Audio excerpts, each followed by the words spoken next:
તો ગીર સોમનાથમાં 31મી ડિસેમ્બરને લઈ અને પોલીસ એક્શન મોડમાં આવી ચૂકી છે। સંઘ પ્રદેશ દીવથી આવતા તમામ વાહનોનું ચેકિંગ હાથ ધરાયું। ઉના તડ અને માંડવી ચેકપોસ્ટ પરથી પસાર થતા તમામ વાહનોનું ચેકિંગ હાથ ધરાયું છે।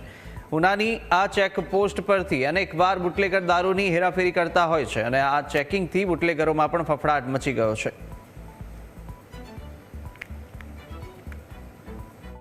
આપણો જે ઉના નવાબંદર પોલીસ સ્ટેશન ની જે બોર્ડર છે એ કેન્દ્ર શાસિત પ્રદેશ દીવને અડીને આવેલી છે। ગુજરાતમાં દારૂબંધી છે, જ્યારે કેન્દ્ર શાસિત પ્રદેશમાં દારૂબંધી નથી। અને આ નાતાલ વેકેશન દરમિયાન મોટી સંખ્યામાં ગુજરાત અને બહારથી ટુરિસ્ટ દીવ અને આજુબાજુના વિસ્તારમાં આવતા હોય છે।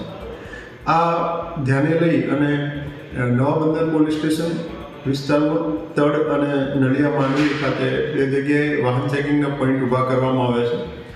આ બંને જગ્યાએ સઘન રાઉન્ડ ધી ક્લોક વાહન ચેકિંગ કરવામાં આવશે। 31 નજીક આવી રહ્યું છે ત્યારે ગીર સોમનાથ પોલીસે હેટેક બની છે। ખાસ કરીને તમને દ્રશ્ય બતાવ્યું છે તડ પોલીસ સ્ટેશનના છે અને ખાસ કરીને અહીંથી દીવ જે છે નજીક થઈ રહ્યું છે ત્યારે બુટલેગરો અવારનવાર કિમિયા અજમાવતા હોય ત્યારે જે તડ પોલીસ નવાબંદર પોલીસ છે તે ખાસ કરીને જે ચેકિંગ હાથ ધરવામાં આવ્યું છે ત્યારે જે બુટલેગરો છે કે કોઈ પણ જાતે કે દારૂ ઘુસાડવાનો પ્રયત્ન કરી રહ્યા હોય છે કે 31 નજીક આવી રહ્યું છે તેને લઈને જે નવાબંદર મરીન નવાબંદર પોલીસે તેને લઈને જે તેની કામગીરી છે તે હાથ ધરવામાં આવી છે। ખાસ કરીને જે વાહનો છે તેને ચેકિંગ કરવામાં આવે છે અને કોઈ પણ 31 ડિસેમ્બર લઈને કોઈ પણ જાતની કંઈ પણ ગુનેગારી ન થાય તેના માટે પોલીસ દ્વારા છે તે કાર્યવાહી કરવામાં આવી રહી છે।